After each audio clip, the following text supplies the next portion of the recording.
Hola, muy buenos días a todos los asistentes y gracias por acompañarnos en este webinar sobre inversiones offshore, factores claves para la asesoría financiera y tributaria, organizada por Corpac y por Mena Alessandri y Asociados.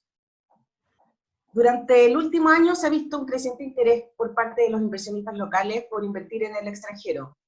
El objetivo de este webinar es precisamente entregar aspectos clave a tener en cuenta al momento de invertir o reestructurar el patrimonio en el exterior, tanto desde el punto de vista financiero como tributario.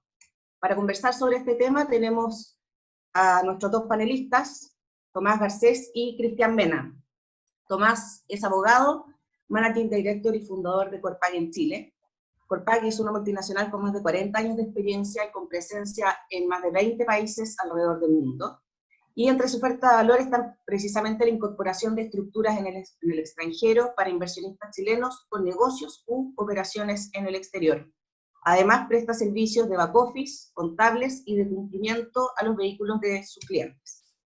Cristian Mena es abogado y socio de Mena Alessandri y Asociados, estudio que se enfoca principalmente en la asesoría tributaria para family office, clientes de alto patrimonio, compañías de seguros, AGF, ISAPRES, constructoras inmobiliarias, entre otros.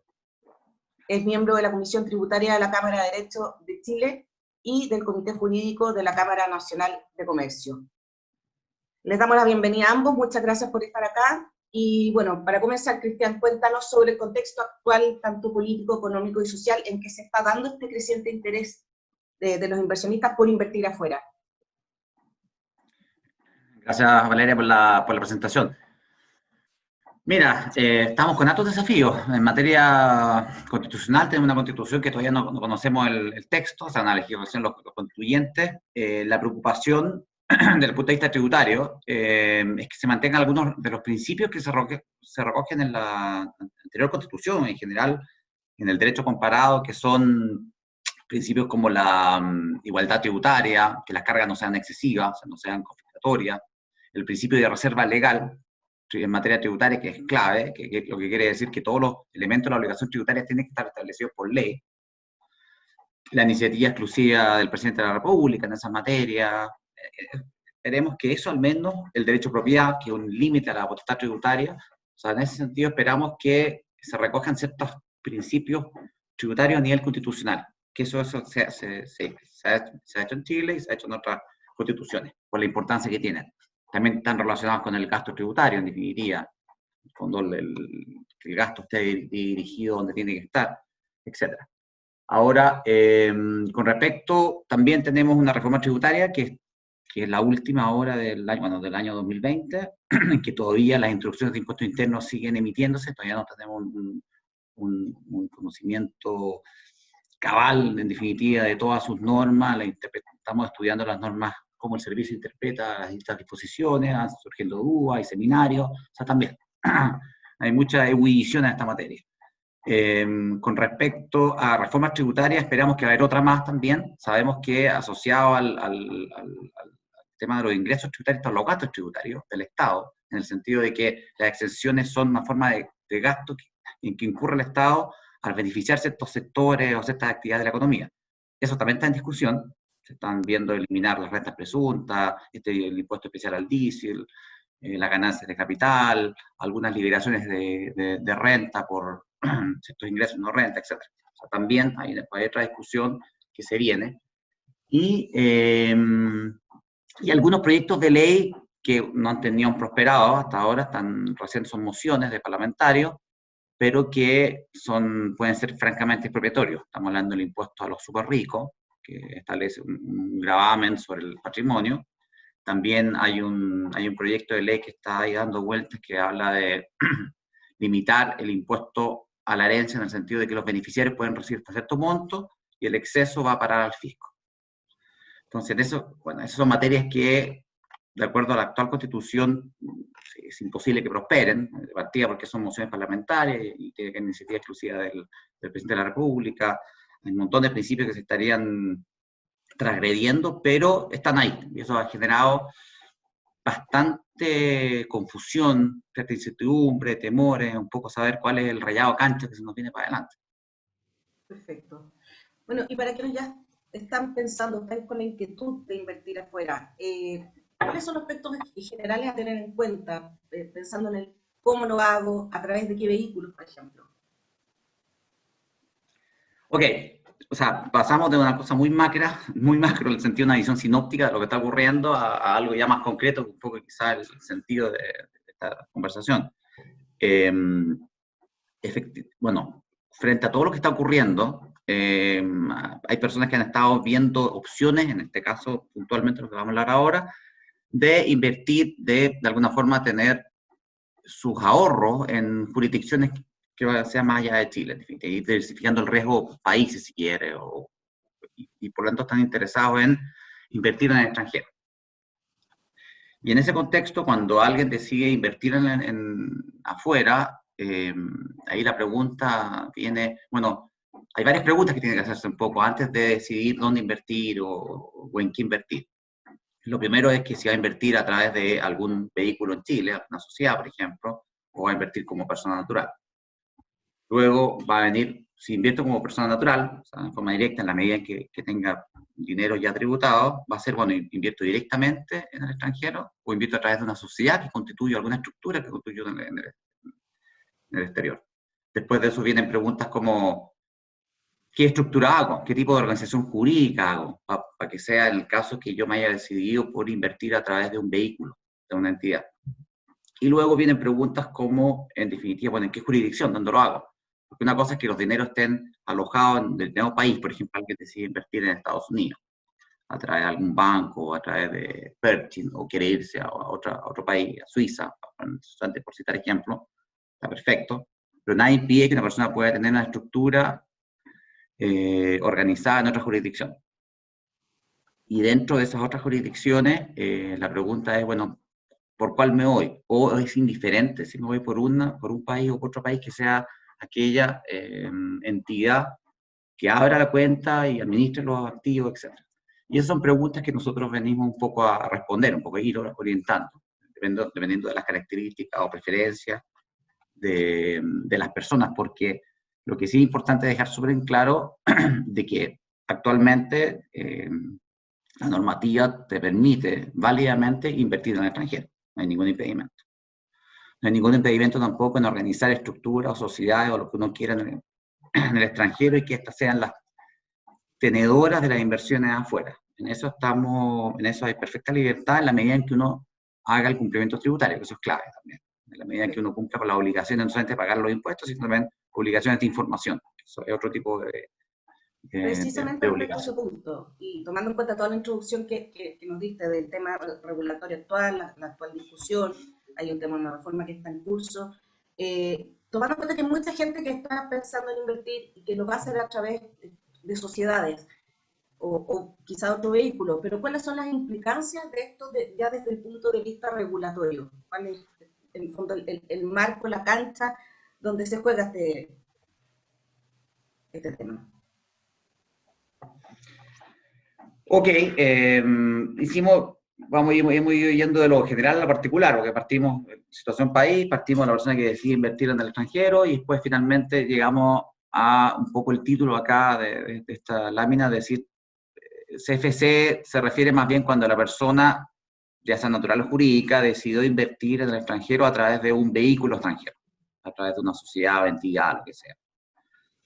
Y en ese contexto, cuando lo hace, que siempre es legítimo y eso ha ocurrido de muchos años, no algo novedoso, lo que sí es novedoso, y entra a las reglas CFC, es que hasta el año 2016, si uno invertía en una entidad extranjera, en un vehículo, y esa entidad extranjera tenía utilidad o tenía renta, mientras la persona chilena o la sociedad chilena controladora de esta entidad extranjera no hiciera un retiro, no sacara los dineros en definitiva de esa sociedad extranjera, no pagaba impuestos. Se aplicaba una norma de la ley de la renta que uno solamente tributaba sobre las rentas líquidas que percibía. Perfecto. Esa norma está, pero se introdujo a partir del 2016, se hizo una modificación, se introdujo un artículo nuevo en realidad, la ley de la renta que establece está bien, pero si usted controla una entidad en el extranjero, y estas rentas son de naturaleza pasiva, y todas las rentas que uno obtiene a través de los rendimientos de las inversiones, de los instrumentos financieros, ya sea los cortes de cupón, los dividendos, la ganancia de capital, etc. Si uno tiene esas rentas, aun cuando queden alojadas en la sociedad extranjera y no las distribuya, tiene que reconocer esa utilidad en Chile. O sea, la persona domiciliada en Chile tiene que reconocerlo, ya sea si es la sociedad, pagando primera categoría, o si otra persona natural tiene que reconocerlo en su global complementario. Entonces hay una atribución, hay un endeudamiento de esas normas. Y eso es el CFC. En definitiva, lo que establece es que si uno tiene una entidad del extranjero, si la controla, y hay unos requisitos, una normativa que establece cuando uno controla una entidad, pero principalmente cuando uno tiene porcentaje mayoritario, ya sea en la utilidad, en el capital, en la administración, y supera de cierto monto, que son los 2.400 UF que ahí se generan, 2.400 UF de utilidad tributaria, en ese caso debe reconocer año a año esa utilidad, para efectos de pago de impuestos. Eso es el CFC. Introdujo de alguna forma esa normativa, que sigue una tendencia mundial también, que era un poco también siguiendo un poco los principios y los criterios de la OECD, nosotros somos miembros. Perfecto. Ya entrando al tema de las jurisdicciones en particular, me imagino que, bueno, hay varias jurisdicciones, hay muchas alternativas, quizá sería interesante saber cuáles son las más atractivas actualmente, cuáles son las razones, los motivos por los que se están prefiriendo ciertas jurisdicciones por sobre otras. Bueno, vale, como bien dijo Cristian, el armar sociedades en el extranjero para la realización de inversiones es algo que viene desde hace muchísimo tiempo. Hay contribuyentes chilenos que desde los años 70, 80, 90 vienen haciendo inversiones afuera a través de distintos vehículos. La implementación de la norma CFC vino a cambiar la regulación de estas sociedades cuando son controladas. Pero esta es una práctica común que durante muchísimo tiempo se ha utilizado para hacer las inversiones afuera, y lo que más se utilizaba en unos inicios era la utilización de cualquier jurisdicción que fuese una jurisdicción que tenga idealmente un bajo costo de administración, independiente si es que fuese una jurisdicción de bajo o nula tributación, o una jurisdicción miembro de la OCDE o alguna otra jurisdicción que no sea considerada como un régimen preferencial. Dentro de las primeras, dentro del primer grupo, que son las de bajo o nula tributación, nosotros, bueno, nombramos en esta diapositiva algunas como BVI, Caimán, Bahamas, Belice, Santa Lucía, Nevis, pero efectivamente son varias alternativas que se tienen, pero dentro de todas estas hay una que es la más comúnmente utilizada por contribuyentes chilenos, principalmente por un tema de costumbre, más que por algún beneficio principal que puedan llegar a tener estas compañías. Además que BVI, que son las Islas Vírgenes Británicas, es una jurisdicción que viene siempre marcando la pauta de cómo va a regularse una sociedad local, que son conocidas como IBC, que es una International Business Company. Estas son sociedades que no van a tributar en BVI mientras no tengan actividades en BVI, por lo tanto, no tributan por su renta de fuente extranjera. Entonces, al mantener un chileno, una sociedad en BVI, con inversiones en alguna parte del mundo, BVI le va a cobrar una tasa de gobierno, pero que es un monto relativamente bajo, pero no va a tributar por esas rentas. Entonces, en el caso de que un cliente, por ejemplo, se encuentre bajo las 2.400 UF de las que estaba hablando Cristian, o simplemente quiera tener un vehículo para invertir afuera, BVI pasa a ser una alternativa bastante relevante. Es una sociedad que puede tener uno o más accionistas, por lo tanto puede ser una sociedad también unipersonal, con un socio, un director, o puede finalmente también agregarse otros socios, miembros de la familia.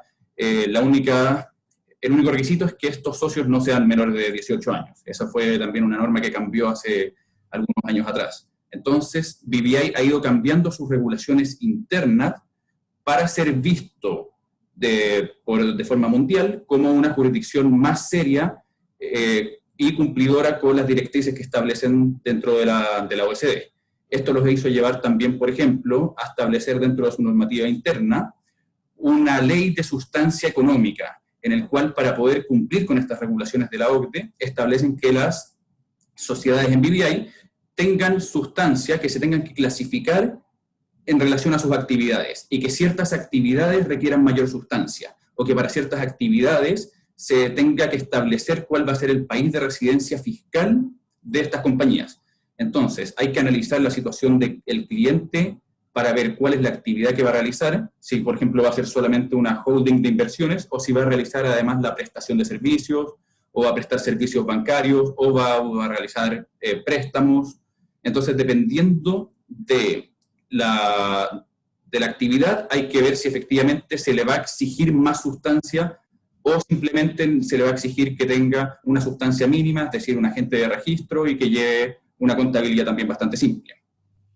Entonces, veándolo desde el punto de vista de un contribuyente chileno que tenga un patrimonio para invertir afuera y que le vaya a utilizar solamente como sociedad holding de sus inversiones, pasa a ser una sociedad de muy fácil manejo, de muy fácil cumplimiento de normas, tanto a nivel local en BVI, como en Chile. Y para eso, efectivamente, es importante poder tener tanto una asesoría o algún proveedor de servicios, tanto en BVI como también acá a nivel local, para establecer la compañía de la forma correcta, con el fin de que el cliente cumpla con sus obligaciones allá y acá. Pero es la forma de estructurar una compañía más simple, con un costo bastante bajo, pero que sigue siendo muy utilizada al día de hoy. Perfecto. Estas jurisdicciones que son de bajo nula tributación, ¿caen dentro de la categoría de lo que acá se considera paraíso fiscal? Exactamente. Caen dentro de la categoría de lo que sería paraíso fiscal. Perfecto. Acá se habla mucho del tema de los paraísos fiscales y hay bastantes consideraciones al respecto, han salido en prensa, incluso políticos que han tenido que bajar sus candidaturas por tener sus estructuras en estos paraísos fiscales, pero es importante un poco también desmitificar el tema de los paraísos fiscales, que son jurisdicciones que están reguladas, que tienen un cumplimiento y que no tienen, en el fondo son absolutamente legales. A ver, absolutamente. Sí, hay casi una leyenda negra en torno a los paraísos fiscales como instrumentos de evasión.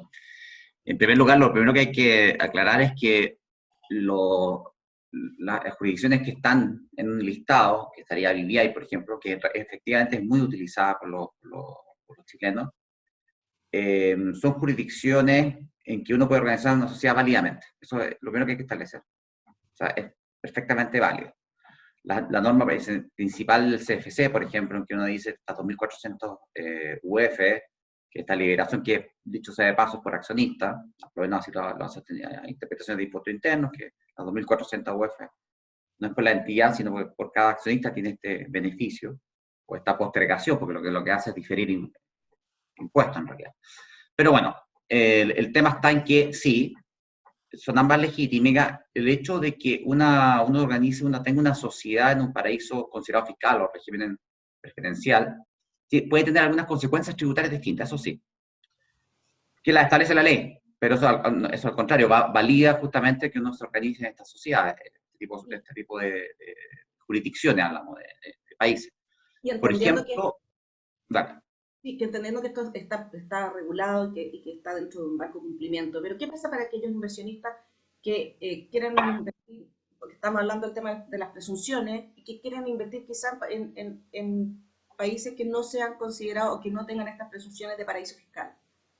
Mira, lo único que tiene, sí, lo que ocurre es que, como dije, en el fondo son válidas, pero hay ciertas reglas, hay unos ajustes, hay unas reglas distintas, que son básicamente, en primer lugar, que cuando uno está organizado en una sociedad, en un paraíso considerado régimen preferencial, una BVI, usemos el ejemplo de la BVI, la ley presume que se tiene control, pero te permite prueba en contrario.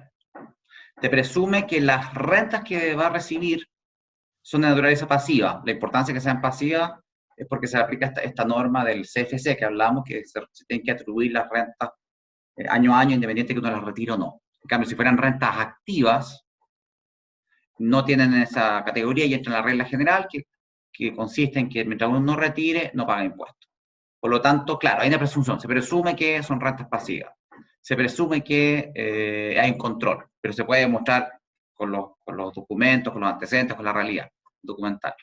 Se presume que hay una cierta rentabilidad.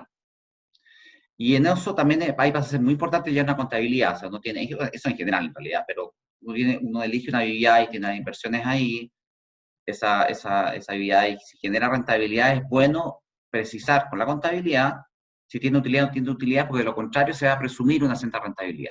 Esas son presunciones que tienen las sociedades organizadas en jurisdicciones consideradas regímenes preferenciales. Hay ciertas normas de relación, pero eso puede tener relación cuando ya la sociedad no solamente tiene rentas pasivas, sino que también tiene transacciones, tiene negocios, tiene operaciones con entidades en Chile u otras entidades en Chile principalmente. Claro, ahí pueden haber, se presume cierta relación y se le aplican ciertas reglas. Pero eso tiene relevancia ya cuando estamos hablando de una sociedad un poco más activa, de alguna trader o algo así. En general, estas presunciones, si la realidad es otra, no hay ningún problema. Por otro lado, si es que efectivamente uno controla la sociedad y efectivamente son rentas pasivas y uno lleva la contabilidad, estas presunciones no te afectan en lo absoluto. Entonces, es lo único que había que aclarar, en definitiva. Hay cierta normativa distinta en ciertos aspectos entre un país, entre una jurisdicción considerada preferente y otra de alto cumplimiento, por ponerlo así. Perfecto. ¿Y podemos dar algunos ejemplos de algunos de estos tipos de jurisdicciones que están siendo más utilizadas en la actualidad? Mira, bueno, como bien dijo Cristian, para un cliente o un contribuyente chileno que efectivamente tenga el control, genere rentas pasivas, lleve su contabilidad y pueda demostrar que tiene una determinada rentabilidad distinta a la que la ley presume, y además tiene todo declarado, por supuesto, acá en Chile, y presenta sus declaraciones, sus formularios ante el Servicio de Impuestos Internos, su formulario 22, incluyendo las rentas en el extranjero, etc. No hay mayor diferencia entre distintas alternativas de jurisdicción, pero hay bastantes clientes que por un tema, principalmente del monto de la inversión que van a realizar, o por un tema de imagen, por lo mismo que tú bien comentaste, Val, en relación a lo que es BVI, por ejemplo, desde el punto de vista de la prensa, de terceros, que muchas veces no tiene quizás la mejor imagen en relación a otras jurisdicciones donde uno se puede establecer. O si es un cliente que no va a tener el control, que no va a generar rentas pasivas, sino que rentas operativas, muchas veces es importante poder analizar otras opciones. Y dentro de estas opciones, las que más se están utilizando actualmente para contribuyentes chilenos con inversiones en el extranjero son Luxemburgo, Canadá, Nueva Zelanda, Estados Unidos y también Uruguay, que ha tenido una relevancia también bastante importante en el último tiempo, especialmente después de la firma del Tratado para evitar la doble tributación que tenemos con ella. Entonces, nos gustaría también poder entrar un poco más en detalle en cada una de estas jurisdicciones y explicar cuáles son las alternativas y por qué están siendo utilizadas por chilenos a la fecha. La primera opción que vamos a presentar es la de Canadá. Canadá es una alternativa relativamente nueva, donde recién en los últimos 2 o 3 años los contribuyentes chilenos han estado empezando a utilizarla para la realización de sus inversiones afuera. Antes de esa fecha, principalmente se utilizaba más BVI y la gente que tenía altos patrimonios veía como alternativa Luxemburgo, Nueva Zelanda. Pero Canadá se empezó a ser cada vez más atractiva porque empezaron además a fomentar la realización de negocios a través de Canadá. Y dentro de Canadá existe un tipo de entidad que es una Limited Partnership, que tú vas a tener un Limited Partner y un General Partner. El General Partner es quien va a tener la administración y el Limited Partner es quien tiene finalmente los derechos sociales al capital y a las utilidades por el porcentaje que se establecen en los documentos corporativos. Tiene una particularidad, que es que es una entidad sin personalidad jurídica. Al ser una Limited Partnership se registra públicamente en Canadá, entonces es decir, es una entidad regulada por el Limited Partnerships Act de Canadá, pero tiene la particularidad de que el estatuto de este tipo de entidad que lo va a regular es un contrato, y es un contrato privado. Entonces en este contrato privado se van a ir estableciendo las normas y las cláusulas que van a regular las relaciones entre los partners. Es decir, de qué forma se va a administrar, cuáles son los poderes de administración, qué porcentaje tiene cada uno de los partners en relación al capital o a las utilidades. Y al ser esto un documento privado, existe bastante flexibilidad en la redacción de las cláusulas de este contrato, lo que permite incluso, que se encuentra permitido por el Limited Partnerships Act, que es la ley que regula este tipo de entidades, de que se puedan establecer normas especiales de sucesión de la participación que puede tener un partner en la entidad canadiense. Es decir, se puede disponer en vida de cómo va a ser tratada su participación. Entonces es bastante común, por ejemplo, de que se establezca en el Limited Partnerships Act que la participación ante el fallecimiento de alguno de los socios se le va a traspasar a sus herederos, por ejemplo, establecidos según la ley del lugar donde se abra la sucesión, que generalmente va a ser en Chile. Entonces lo que ocurre es que después se modifica el documento, el contrato, y sin necesidad de hacer un proceso de posesión efectiva en el extranjero, se puede traspasar la participación a los herederos, lo que no implica, por supuesto, de que estén exentos del pago de impuestos a la herencia en Chile, porque lo estarían efectivamente adquiriendo a través de herencia, o bueno, a través de alguna otra vía que sería importante poder analizar. Lo importante es que no haya impuesto a la herencia en Canadá, y no habría que hacer un proceso como en otras jurisdicciones, que es conocido como Grant of Probate, que es un reconocimiento de posesión efectiva y de herederos en la jurisdicción donde se encuentra la sociedad. Entonces hace tanto que el manejo de la misma, las normas que se le puedan aplicar a esta entidad, e incluso hasta desde un punto de vista sucesorio, sean bastante simples, sean bastante manejables. Lo más importante es que no vayan a contravenir en ningún caso el Limited Partnerships Act, porque si son contrarias a la ley, técnicamente son cláusulas nulas. Y como conversamos también anteriormente, no existe la presunción de control en las entidades en Canadá, lo que implica que si se estructuran de una determinada manera y no se cumplen las normas de control, no se les aplicaría eventualmente el artículo 41G. Pero eso es algo también que, por supuesto, hay que analizar en el caso de cada uno de los potenciales clientes que puedan llegar a estar interesados en esta estructura. Además, es importante destacar que es muy comúnmente utilizada, también desde hace algunos años, por chilenos, y no solamente por chilenos, sino que también por contribuyentes de otros países, para la realización de inversiones en el mercado norteamericano, a través de bancos e instituciones financieras en Estados Unidos. Muchas veces se invierte directamente a través de la canadiense. En algunos casos se establece una estructura un poco más compleja, que también hay que analizarlo dependiendo de la situación específica del cliente. Porque en el caso de las canadienses, el General Partner no solamente es administrador, sino que además tiene responsabilidad ilimitada ante las deudas de la sociedad.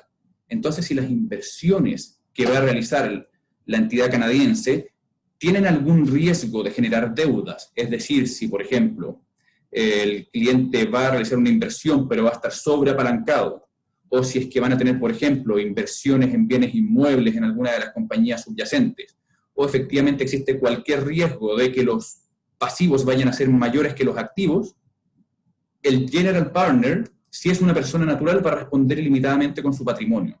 Entonces es importante saber bien cómo estructurarlo de alguna forma para que este General Partner en algún caso pueda llegar a ser también una persona jurídica con el único fin de limitar la responsabilidad de esa persona.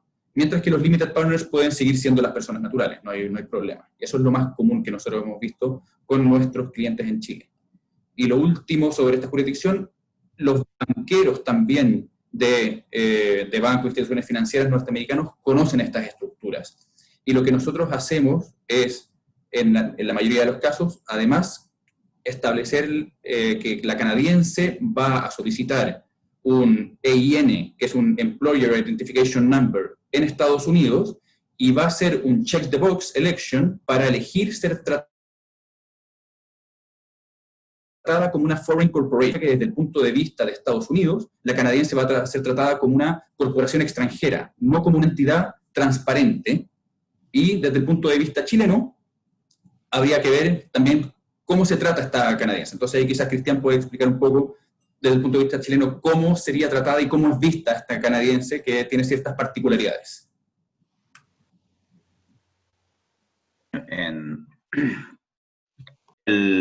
A ver, general, donde se mencionaría, o sea, donde tendría relevancia en el CFC, que fue lo que hablábamos en definitiva en reconocer estas rentas pasivas. La ley no define, por ejemplo, solamente habla de sociedades, habla de patrimonio, habla de entidades sin personalidad jurídica. Lo relevante es que en estas entidades canadienses no tienen personalidad jurídica, que puede tener efecto en términos de responsabilidad, pero para efectos tributarios eso es indiferente, es neutro. Es decir, la norma del CFC habla de entidades, por eso utiliza un concepto tan genérico, lo que quiere decir es que lo que quiere es que quiere comprender la mayor categoría de estructuras que se pueden organizar afuera, respetando además la legislación local de cada país, porque eso es propio del derecho internacional privado. Es decir, en definitiva, si se organizan válidamente en el país, se lo reconocen en Chile. O sea, un poco lo que quiero decir es que todas estas particularidades que puede tener la sociedad canadiense o todas las modificaciones que uno le quiere hacer son perfectamente válidas y no alteran no alteran la aplicación de la norma del 41G, sea que tenga personalidad jurídica o no tenga personalidad jurídica. En ese sentido, la ley tributaria es bastante práctica en ese contexto. Podríamos concluir entonces que de estas jurisdicciones de alto cumplimiento, Canadá actualmente es la que está generando mayor atractivo, la que está siendo más utilizada. Pero ¿cuáles son las otras jurisdicciones, quizás no hablar con ellas en tanto detalle, pero a modo general, que también se están utilizando, que se consideran de alto cumplimiento? Bueno, antes de pasar a las otras sociedades, también hay que destacar que efectivamente Canadá, como bien dijimos anteriormente, es una entidad transparente, es decir, tiene ciertas particularidades a nivel local en Canadá. Y a pesar de que en Chile se le vaya a tratar de la misma forma que a una sociedad, en Canadá no tiene mayores obligaciones, ya que no es una entidad que tribute en Canadá.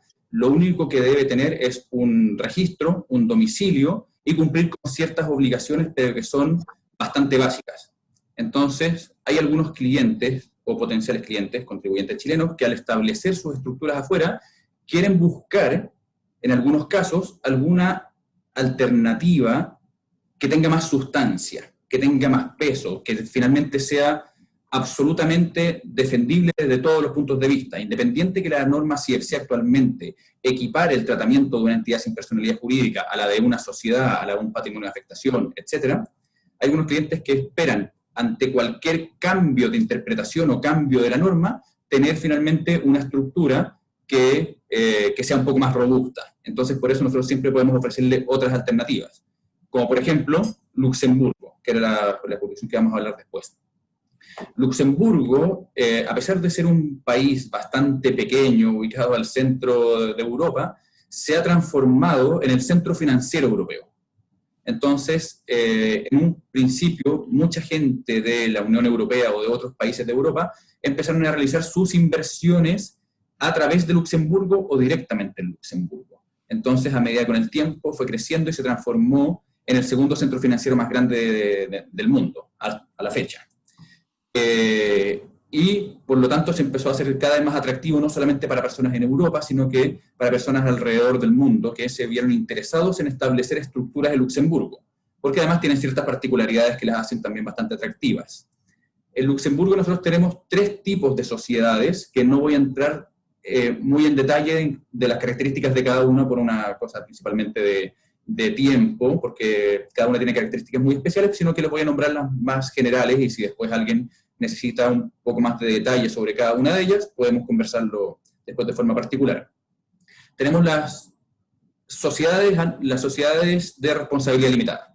La sociedad de responsabilidad limitada es tal cual como nosotros las conocemos acá en Chile, son sociedades donde los socios responden solamente por el monto de sus respectivos aportes. Y tienen la particularidad de que, a pesar de que la ley en su generalidad establece que tiene que tener un mínimo de 2 socios, posteriormente se modificó y se permiten las sociedades de responsabilidad limitada unipersonales, es decir, que una sola persona sea el único accionista y además que sea el único director, porque además nos exige que el director sea local, independiente de que sí es recomendable. Después tenemos las sociedades en comandita por acciones y las sociedades en comandita especiales. Las sociedades en comandita son muy parecidas a lo que son las partnerships. Y la gran diferencia entre una y otra es que la sociedad en comandita por acciones sí tiene personalidad jurídica, a diferencia de la canadiense, que era la que estábamos hablando anteriormente. Y en comandita por acciones también tiene que tener un limited partner, un general partner. El general partner también tiene responsabilidad limitada sobre las deudas de la sociedad, y la sociedad en comandita especial tiene la particularidad de que no tiene personalidad jurídica y también efectivamente se regula por contratos privados y tiene que cumplir con algunos requisitos, principalmente de información, de inscripciones, de llevar un cierto tipo de contabilidad, etc. Pero es importante destacar que cerca del 60 o 70% de las compañías que se forman en Luxemburgo son sociedades de responsabilidad limitada. Ahora, uno puede elegir qué tipo de compañía va a utilizar dentro de las tres alternativas, pero más importante de qué tipo de compañía, porque es aplicable para cualquiera de las tres, es importante elegir el régimen tributario que va a tener la compañía de Luxemburgo. Entonces, Luxemburgo, hace algunos años atrás, estableció un régimen para el tratamiento tributario de estas compañías, que es una elección que pueden hacer los dueños de las compañías establecidas en Luxemburgo. Se utilizan comúnmente, que es un régimen que se llama SPF, que es una sociedad de gestión de patrimonio familiar. Se llama de patrimonio familiar, pero no necesariamente tiene que ser para el patrimonio familiar. Se puede utilizar también por personas no relacionadas, por socios, etc. Pero la gran particularidad que tiene es que se utiliza principalmente para el manejo de activos financieros, o también se puede utilizar para tener la participación en otras sociedades que a su vez puedan invertir en activos financieros, o para la inversión en determinados fondos de inversión en distintos lugares alrededor del mundo. Y la particularidad que tienen es que la única restricción de inversión que tiene es la prohibición de invertir directamente en inmuebles. Puede invertir indirectamente en inmuebles, sí, pero no puede ser tenedor directo de un inmueble, independiente del lugar donde se encuentre ubicado el inmueble. Pero más relevante que esto es la tributación. Efectivamente, lo que se busca con este tipo de entidades, que son las SPF, es que se tenga una entidad con la mayor cantidad de sustancia posible, es decir, que no solamente tenga un domicilio en Luxemburgo, sino que además tenga una cuenta en Luxemburgo, que tenga un director en Luxemburgo, que efectivamente pague impuestos en esa jurisdicción, independiente que el cálculo del pago de impuestos pueda ser bastante simplificado. Y independiente de la tasa que se tenga que pagar, se tiene la particularidad de que la SPF no va a tributar ni por impuesto a la renta, ni por el impuesto municipal, que también existe en Luxemburgo, ni por el impuesto a las riquezas, que también existe en Luxemburgo. Entonces está exento de todo el pago de impuestos, salvo de uno que se llama Subscription Tax, que es un pago del 0,25% del capital de la compañía, y además un 0,25% del sobreendeudamiento superior del 8:1. Esto significa que, caso hipotético, un cliente establece una compañía en Luxemburgo y lo hace con $1 millón, caso hipotético, solamente tirando números al aire, $1 millón de capital y $9 millones de deuda, que se establecen quizás a través de un préstamo hecho por una sociedad chilena, directamente por los accionistas. Lo más relevante es que quede establecido tanto en los documentos corporativos como en los estados financieros de la Luxemburgo. Va a pagar un 0,25% sobre el $1 millón de capital, y como va a estar sobreendeudado superior a 8:1, porque va a tener $9 millones de deuda, o sea, va a estar endeudado 9:1, sobre ese millón por el cual supera el 8:1, va a pagar también un 0,25%. Entonces, el 0,25% de $1 millón son $2.500, sobre el otro $1 millón son $2.500 más, tendría que pagar eventualmente $5.000 anuales de impuestos. Obviamente esto es un cálculo que hay que hacerlo siempre caso a caso, yo lo estoy dando como ejemplo para que se pueda entender cómo va a tributar. Entonces, teniendo los beneficios de que no va a haber retención de los dividendos que se paguen y no existe el impuesto a la herencia en Luxemburgo, la mayor obligación que se va a tener es la de realizar la junta de accionistas, realizar las juntas de directores, aprobar las cuentas y realizar este cálculo de la tributación simplificada. Pero efectivamente, dentro de las alternativas que se le están ofreciendo actualmente a los clientes, la que le va a dar mayor sustancia. Es la estructura más robusta que podemos llegar a también ofrecerle a nuestros clientes. Y finalmente se utiliza bastante por tanto grupos familiares, en ciertos grupos empresariales, desde pequeñas familias hasta grandes family office. Entonces es importante analizar el caso a caso del cliente y ver si es que efectivamente el tener una sociedad en Luxemburgo se justifica, y lo más relevante, cómo estructurarla. Perfecto. Antes, Tomás, si quieres, pasamos rápido a las que nos quedan, porque nos están llegando muchas preguntas de los espectadores respecto precisamente a este tema. Entonces, te propongo que pasemos por las que nos quedan y dejamos esas preguntas cuando terminemos el tema de las jurisdicciones. Los espectadores que quieran preguntar sobre este tema, los invitamos a que nos sigan mandando sus preguntas por el chat. Perfecto, no hay ningún problema. Sí, yo quería hacer hincapié principalmente en las más utilizadas, que eran Canadá y Luxemburgo. Ahora vamos a hablar un poco más por encima de otras alternativas, porque por ejemplo Nueva Zelanda, hace 5, 6, 7, 8 años atrás se utilizaban bastante, pero después hubo ciertas particularidades, como por ejemplo que se exige que el general partner sea un residente en Nueva Zelanda, lo que establece que finalmente quien tenga que tener la administración de una Limited Partnership neozelandesa sea un residente neozelandés, que va a tener responsabilidad ilimitada sobre también las deudas de la sociedad. Por lo tanto, se tiene que armar una sociedad neozelandesa con otra compañía como general partner, lo que establece que un chileno que quiera tener una compañía en Nueva Zelanda va a tener que armar una Limited Partnership y una compañía, lo que va a ser una estructura un poco más compleja, lo que hizo que perdiera un poco el atractivo en comparación con alternativas más simples como las que conversamos anteriormente. Sin embargo, se sigue utilizando bastante por las personas o contribuyentes que vayan a tener cuenta en bancos suizos, porque ciertos bancos en Suiza siguen recomendando el uso de Nueva Zelanda versus Canadá, simplemente por temas de costumbre. Bueno, ellos podrán explicar un poco mejor las razones por las cuales recomiendan un poco más Nueva Zelanda.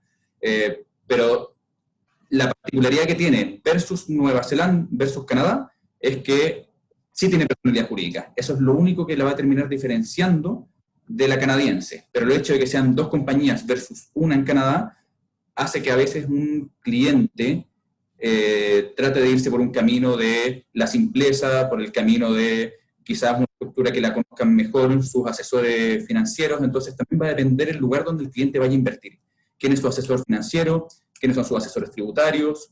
¿Qué tanto conocimiento tienen de las estructuras que le arman a sus clientes? Porque finalmente también ocurre que ciertos asesores hacen algunas recomendaciones y otros pueden hacer otras recomendaciones. Porque obviamente hay algunos que conocen más unas alternativas y otros que conocen más otras. Nosotros ahora estamos hablando de las que nosotros conocemos más también, y las que vemos que son más utilizadas. Ahí quiero hacer un pase para la jurisdicción que nos toca ahora. Hemos visto mucho y han salido muchos temas en la prensa respecto de casi como un incremento explosivo de la cantidad de inversionistas locales que quieren invertir en Estados Unidos, y específicamente a través de activos inmobiliarios. Podemos un poco profundizar en ese tema respecto de cómo Estados Unidos está atrayendo este tipo de inversionistas, sobre todo a través del mercado inmobiliario. Perfecto. Bueno, efectivamente, Estados Unidos es otra de las alternativas donde uno puede establecer sociedades, quizás no para la inversión financiera, porque existen bastantes limitaciones para las inversiones que puede realizar una sociedad norteamericana. Por lo tanto, en esos casos se ha transformado en una alternativa mucho más utilizada Canadá, por ejemplo, o el mismo BVI, o bueno, hay que buscar distintas alternativas. Pero para lo que es la realización de inversiones inmobiliarias, lo que siempre se ha recomendado, tanto por asesores en Estados Unidos, como lo que también se recomienda desde aquí, desde Chile, es que esa inversión inmobiliaria, ya sea un departamento en Miami para uso personal, ya sea un departamento en alguna parte de Estados Unidos para la generación de rentas, o un proyecto inmobiliario que sea más grande, se suelen realizar a través de LLCs, que son Limited Liability Companies, en Estados Unidos. Principalmente en dos estados que son los más utilizados, que también en los cuales tenemos oficina, que son Delaware y Florida. Y tienen la particularidad de que tienen un tratamiento fiscal en el cual, dependiendo de cómo se estructure la sociedad en Estados Unidos, puede llegar a ser una sociedad fiscalmente transparente. Es decir, la sociedad no va a tributar en Estados Unidos, pero va a traspasar la obligación de declarar, y eventualmente, si existe la obligación de tributar, al socio. Entonces hay que analizar quién es el socio y cómo está estructurada finalmente esta estructura y cuáles son las obligaciones que van a tener. tiene la particularidad también de que si tiene más de un socio, no va a ser fiscalmente transparente, pero va a ser tratada como una partnership. Y las partnerships también traspasan a sus partners la obligación de tributar. Entonces hay algunos casos en los cuales la sociedad va a tener que cumplir con ciertas obligaciones ante la IRS y los socios van a cumplir con ciertas obligaciones ante la IRS, o pueden elegir ser tratadas como una corporation y tributar a una tasa del 21%, que es la tasa que Trump bajó hace algunos años atrás. No se sabe si es que Biden la va a volver a subir, pero bueno, uno tiene que trabajar con lo que tiene sobre la mesa, por lo menos. Entonces, dependiendo el proyecto inmobiliario en el cual el cliente quiere invertir, es decir, si es que va a comprar un departamento para uso personal, si lo va a comprar para renta o si lo va a comprar para volver a venderlo dentro del corto, mediano o largo plazo, va a depender qué tipo de sociedad en Estados Unidos le va a convenir utilizar. Lo importante es que estas son sociedades de responsabilidad limitada. Y el tratamiento que se le vaya a dar a esta LLC es algo que efectivamente hay que analizar caso a caso, porque va a depender bastante de cuáles son los intereses y las intenciones del cliente. Oye, quisiera agregar un poco para tu pregunta específica, Valeria, es que, complementando todo lo que dijo Tomás, solamente un dato desde el punto de vista chileno, es que cuando hablamos de la CFC, que no tiene que reconocer estas rentas que generan estas entidades, dentro de las rentas pasivas hay una definición, una enumeración de lo que se entiende por rentas pasivas, y dentro de ellas están las rentas generadas por activos inmobiliarios. Pero hay una excepción que señala que si la sociedad está establecida en el mismo domicilio donde está el bien raíz y esa sociedad tiene giro inmobiliario efectivo, no estaría considerada renta pasiva y por lo tanto no se le aplican las normas de atribución o vengamiento del 41G, y entramos en la regla general que consiste en que va a pagar impuestos cuando retire. Entonces, en ese contexto es que también muchos optan por constituyen sociedades, estas LLC, en el mismo domicilio donde está el bien raíz, cuando quieren invertir en Estados Unidos. Esa es la explicación, porque tiene esa, se puede decir, podría caer dentro de la excepción que establece la ley de la renta en materia de rentas pasivas. Es un poco lo que quería como puntualizar, en realidad, complementando lo que está diciendo Tomás.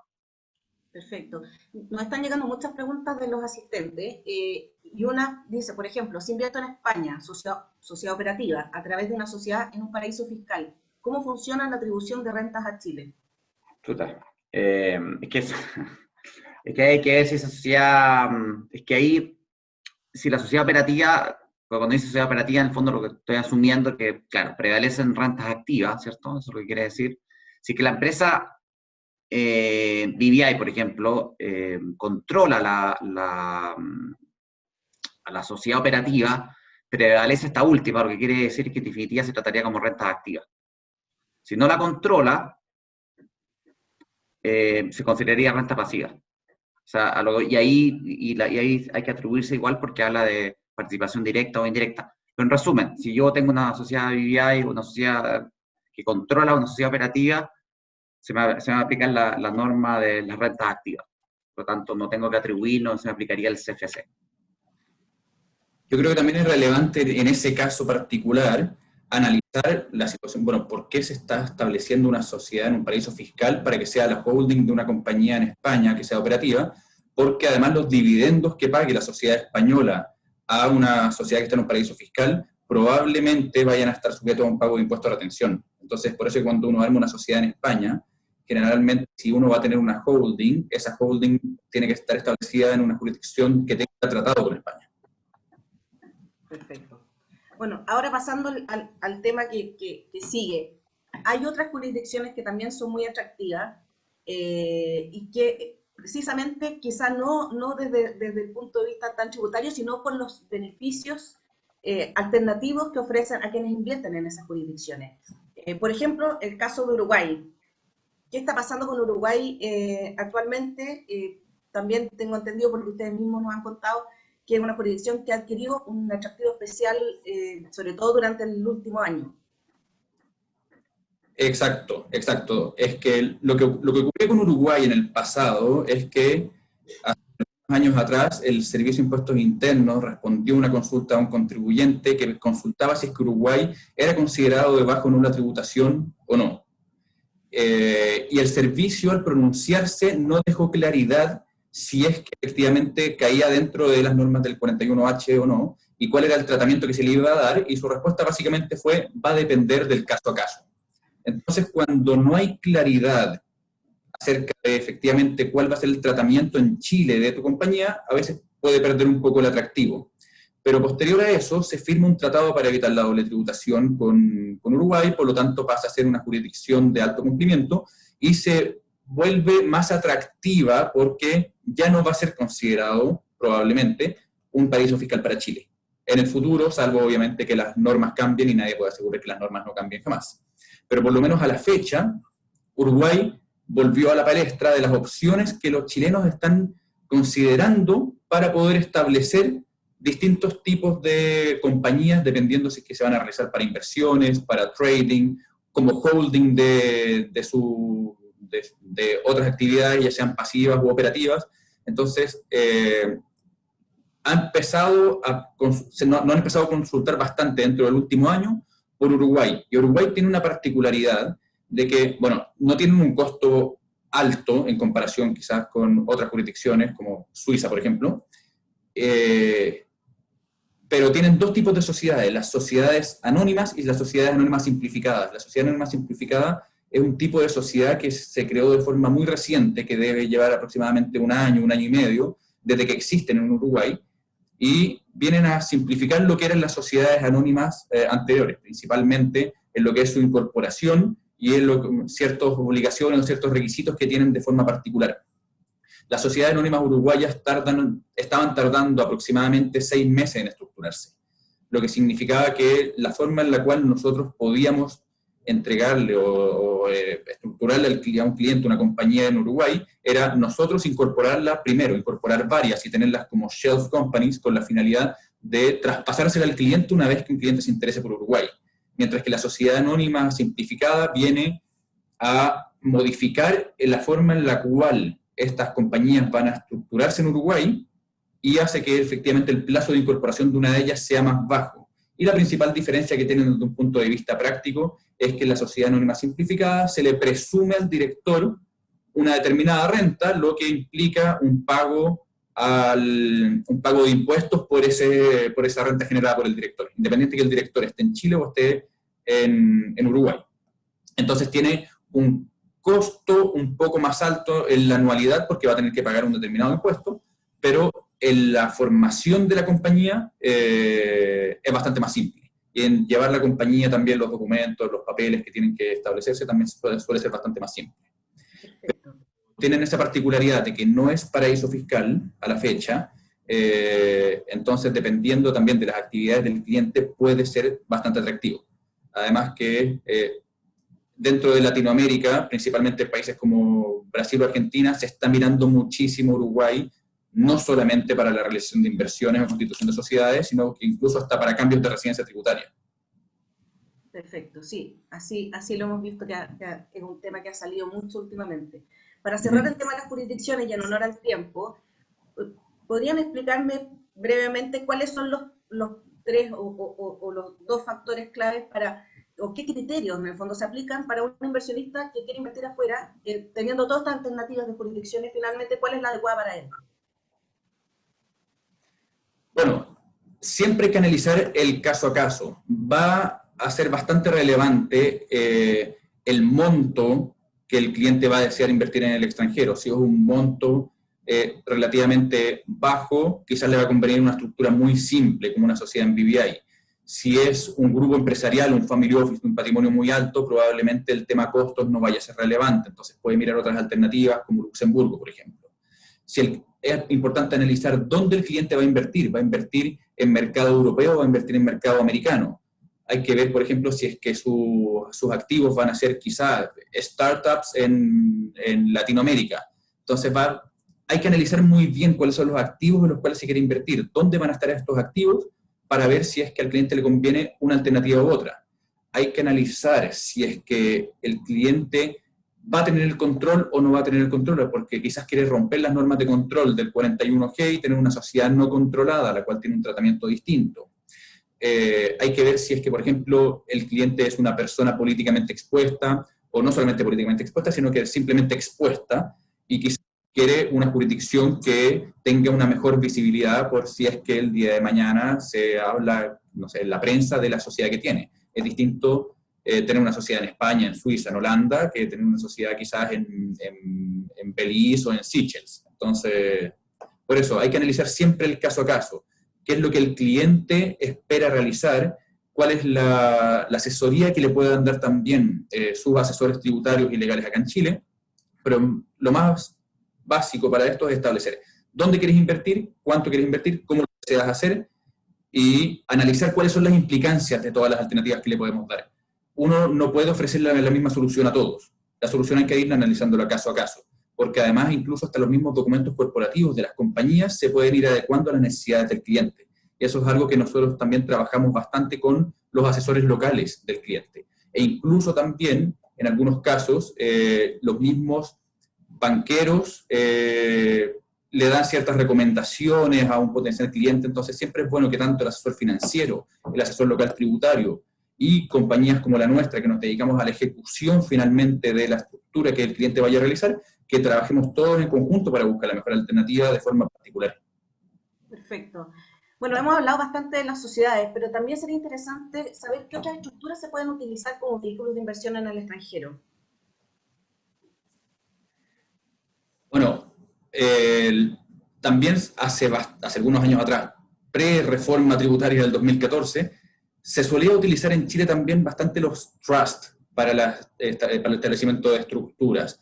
Los trusts son básicamente un contrato en el cual un settlor le otorga a un trustee, que es un tercero, la administración de los bienes y se desliga a él de la propiedad de los bienes para que éste los administre en beneficios de terceros. Entonces tú tienes una figura donde tú tienes un settlor, que es quien aporta los activos, un trustee, que es generalmente un tercero, que puede ser una empresa como Corpac, o finalmente, dependiendo de la jurisdicción donde se establezca el trust, pueden ser incluso personas naturales, pueden ser los mismos bancos, instituciones financieras, a veces prestan este servicio, quien va a administrar y se establecen quiénes son los beneficiarios y la condición bajo la cual se le van a entregar a estos beneficiarios los activos. Entonces, lo más común es que se establezca como condición el fallecimiento del settlor para que se le distribuyan a los beneficiarios los activos. Pero además uno puede establecer las reglas a través de las cuales se le van a entregar, porque si es que se le entregan todos los activos de una sola vez o se le entregan de forma parcializada, van a tener efectos completamente distintos. Y ahí yo creo que Cristian puede explicar bastante mejor cómo se tratan los trusts desde el punto de vista chileno.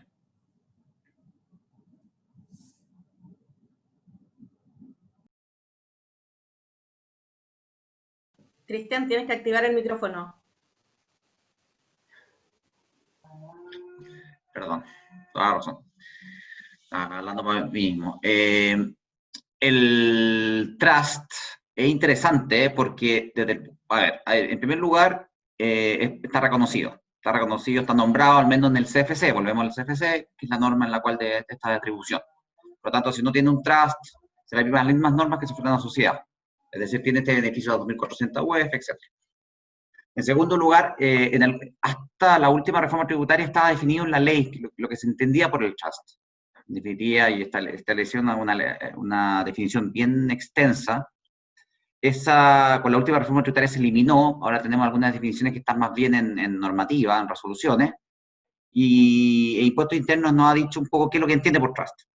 Lo que no tenemos claro es, lo que no está dicho, y todavía falta un desarrollo jurisprudencial en esa materia, es el alcance. Por ejemplo, en los trusts identificamos siempre el settlor, el constituyente, tenemos el trustee, que es el administrador, y tenemos los beneficiarios, y a veces un protector, que son más o menos las cuatro partes.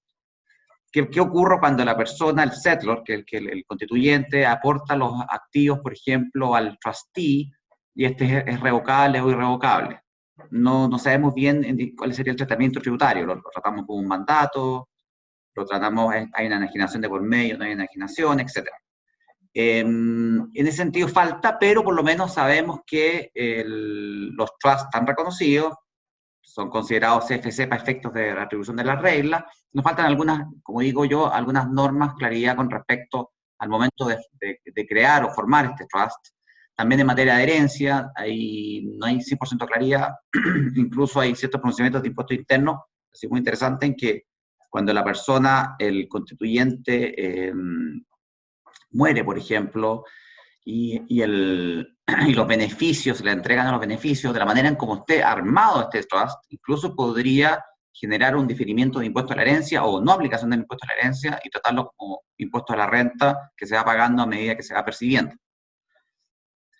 Entonces, en eso todavía hay un espacio grande de interpretación, pero son vehículos que se están utilizando cada vez más. Incluso existe la posibilidad de que el propio trustee sea uno mismo. Hay jurisdicciones, entiendo yo, también, Tomás, como por ejemplo, creo que Florida no, o algunas otras jurisdicciones, que determinan que el trustee sea uno mismo. Eso puede tener efectos, eso ya es hilar más fino, puede tener efectos en materia de costos tributarios al momento de aportar los bienes, etc. Pero es una noticia en desarrollo, en el sentido que está habiendo cada vez más interés en conocer un poco cómo funcionan los trusts, porque en materia de administración de los dineros son sumamente eficientes.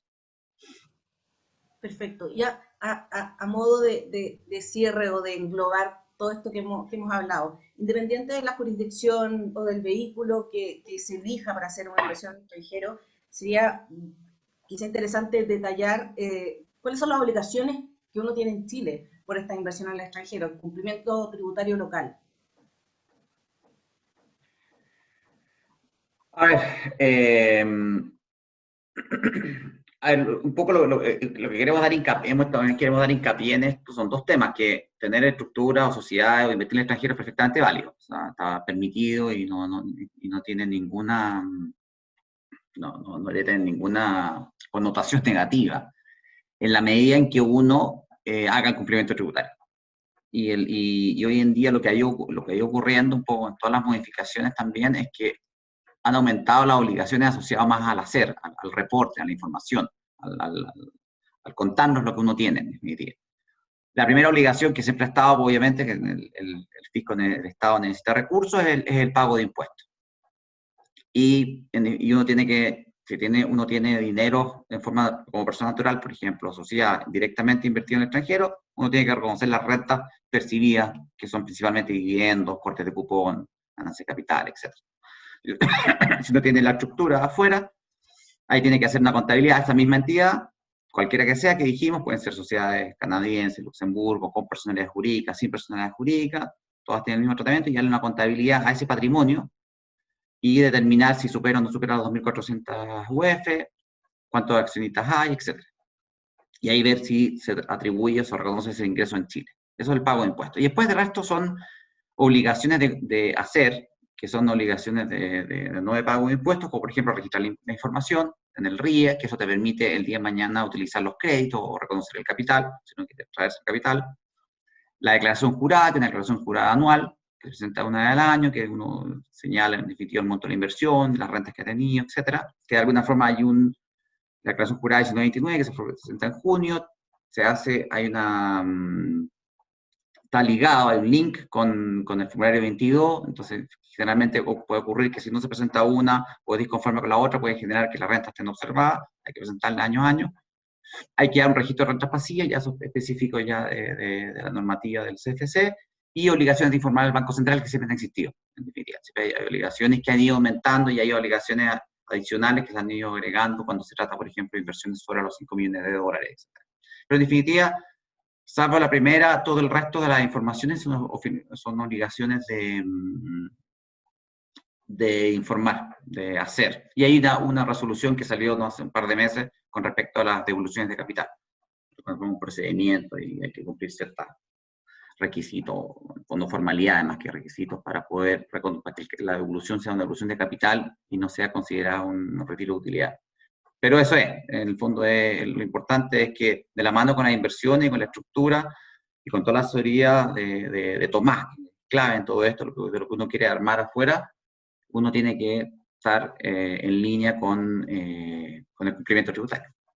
Perfecto. Nos siguen llegando preguntas. Nos pregunta uno de los asistentes, ¿qué opina de Panamá? Volviendo al tema de las jurisdicciones, que no alcanzamos a andar en el tema de Panamá, pero quizás sería interesante hacerlo. Panamá. bueno. No sé, en realidad no sé. Yo lo único que puedo decir es que Panamá no está en el listado de jurisdicciones de países fiscales preferentes. Entonces, es considerado, al contrario del censo, una sociedad de alto cumplimiento. Hay personas que prefieren que no les gusta Panamá porque lo asocian a ciertos temas un poco reputacionales, que no necesariamente tienen fundamento o no, o bien porque, bueno, eso es principalmente la razón. Pero Panamá es una jurisdicción tan válida y de hecho no está ni siquiera considerada como un paraíso fiscal. Entonces, bueno, Tomás, tú ibas a comentar algo. Exacto, sí, no, concuerdo con Cristian. No está dentro del artículo 41, de la lista del Servicio de Impuestos Internos del 41H, lo que hace también que no se le apliquen las presunciones, la presunción de control, la presunción de renta pasiva, etc. Hay gente que le gusta bastante Panamá porque es una jurisdicción bastante simple en la cual establecer una sociedad o una fundación de interés privado también. Es también bastante amigable. Los documentos corporativos de tanto las fundaciones como de las sociedades allá se encuentran en español, entonces hay veces que no es necesario, por ejemplo, para efectos de cumplimiento acá en Chile, traducir, apostillar ciertos los documentos corporativos. Entonces, es una jurisdicción que funciona. Es por eso también que la pusimos dentro de las alternativas utilizadas por contribuyentes chilenos. Lamentablemente no pudimos entrar en detalle en todas ellas y no pudimos hablar mucho de Panamá. Yo tengo una muy buena imagen de las sociedades en Panamá. Obviamente va a depender mucho del cliente o del asesor del cliente. Hay algunos que les gusta bastante la utilización de las sociedades panameñas porque las conocen muy bien. Entonces es importante que el asesor tributario de un contribuyente chileno conozca muy bien la estructura que le está ofreciendo, porque él es el que eventualmente, ante cualquier caso de consulta o fiscalización de parte del servicio, quien va a tener que presentar todos los antecedentes. Entonces, Panamá se puede asimilar a las jurisdicciones que no son paraíso fiscal, que nosotros también ya las nombramos, entonces está más cerca de lo que sería tener una sociedad en Estados Unidos, en Canadá, que a lo que es tener una sociedad en BVI. Pero también tiene el peso de lo que ocurrió hace algunos años atrás con los Panama Papers, que lamentablemente ensució un poco el nombre de Panamá, pero a la fecha Panamá se ha preocupado bastante de cambiar sus normas internas de cumplimiento, porque efectivamente quiere cambiar esa imagen. Y probablemente lo van a lograr dentro del corto plazo. Pero por eso, como decía bien Cristian, es una alternativa completamente válida. Perfecto. Tenemos muchas preguntas, lamentablemente el tiempo no es ilimitado, nos encantaría poder hacerlas todas, pero vamos a hacer la última. Si la entidad extranjera se disuelve, ¿también aplica el 41G respecto de los activos y o capital? ¿Qué me devuelven por dicha disolución?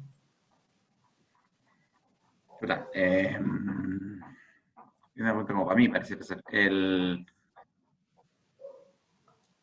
La pregunta es, en definitiva, ¿puedes repetir la pregunta o la puedo La buscar? entidad extranjera se disuelve, ¿también aplica el 41G respecto de los activos y o capital? ¿Qué me devuelven por dicha disolución? La verdad es que no. O sea, el 41G no regula la disolución de una sociedad, en primer lugar. O sea, no hay encontrar, es un artículo el 41G, y la circular tampoco te lo va a regular exactamente. Ahí aplicáis las reglas generales, en el sentido de la entidad, esa entidad, habría que ver en el fondo la sociedad en particular, es decir, si tiene un capital y solamente capital y uno puede comprobar que lo que aportó, lo que se está volviendo equivalente al capital que uno aportó, eso no paga renta porque el capital no es el ingreso no renta, por definición, por ley. Si hay utilidad, si hay excedente, es decir, lo que uno aportó fue menor de lo que está recibiendo a cambio, se van a aplicar otras normas de la ley de la renta que están a decir que el excedente vaya a pagar impuestos. Ahora, pueden haber algunos temas de tipo de cambio, que no quiero entrar en eso, que ahí podría generar un efecto en renta, pero son las reglas generales. Se aplica la normativa del país de origen, eso es parte del derecho internacional privado, siempre he dicho, en el fondo se respetan las leyes que aplican ellos, que pueden ser derecho anglosajón, derecho civil, pero en resultado, la ley tributaria, como he dicho, es práctica, esto no está en la 41G, pero te va a decir, mira, si aportaste más de lo que recibiste, o sea, perdón, si estás recibiendo más de lo que aportaste, es renta. Eso es. definitiva. Exacto. Y ahí deja de ser 41G porque uno ya tiene la inversión directa, ya entra ya a las reglas generales, en definitiva. El 41G específicamente habla de una persona jurídica o natural chilena, o sea, residente en Chile, que tiene una entidad en el extranjero, y lo que hemos hecho en esta charla es definir qué se entiende por entidad, y hay un montón de jurisdicciones, estructuras que uno puede armar, etc. Para poder disolver una sociedad en el extranjero, esta no tiene que tener activos, entonces efectivamente los activos que tenga esa sociedad se van a tener que haber distribuido. Y si esa distribución se hizo a una persona, ya sea natural o jurídica en Chile, se van a aplicar también las normas del compendio del Banco Central. Tú sacaste los activos vía capítulo 12, los retornos vía capítulo 14, y va a existir un diferencial. Entonces, sobre ese diferencial hay que ver cuál es el tratamiento que van a tener. Como decía bien Cristian, por el capital no se va a pagar, pero sí por las utilidades. Pero el 41G regula las rentas pasivas generadas por las sociedades en el extranjero, pero al momento que tú la liquidas, tú ya hiciste la distribución. Entonces, no se va a aplicar en ese caso la existencia del 41G. Perfecto. Y la última pregunta, nos dice, ¿cuál sería el vehículo financiero más eficiente en términos tributarios? ¿Siguen siendo las pólizas de seguro? Eso yo creo que estamos hablando del mercado local. Sí. No sé, que lo que ocurre es que, o sea, si lo llevo, si lo trato de combinar o de relacionar con esta conversación, las compañías de seguros extranjeras no pueden comercializar pólizas en Chile, eso está prohibido por ley. Eso está incluso no está ni siquiera en la ley de la renta, sino en la ley que regula los seguros. No pueden comercializar, pero está permitido expresamente en que las personas naturales o alguien pueda contratar seguro en el extranjero. No se puede comercializar, no se puede hacer oferta pública ni privada, pero sí pueden contratar. Bajo ese supuesto, que entiendo que eso, efectivamente alguien podría contratar un seguro en el extranjero que tenga un componente de ahorro, de inversión, en definitiva, o estos Universal Life, o Unit Link, que son seguros que tienen no solamente protección, sino que de ahorro. Y algunos han entendido que este tipo de seguros tienen un componente financiero, efectivamente, porque en el fondo tienen valores de rescate, etc. Es que eso es otro análisis, porque ahí lo que se está buscando principalmente debería ser más bien la protección, y todavía, eso no está hasta ahora en discusión, es que las indemnizaciones o el death benefit que establecen estos seguros de vida extranjeros, que se le pagan a los beneficiarios, estarían liberados de impuestos. No está. Ahora, sí es importante considerar que cuando se pagan primas en el extranjero, en algunos casos hay que pagar un impuesto de retención. En algunos casos, dependiendo de dónde está organizada la compañía de seguro extranjera, podría uno liberarse del impuesto de retención por los tratados de doble tributación que tenemos nosotros. Pero sí, es una opción válida, o sea, es perfectamente legítimo y vale contratar pólizas de seguro en el extranjero, pero eso es otra cosa ya. Tiene similitudes con vehículos de inversión, pero también tiene diferencias brutales.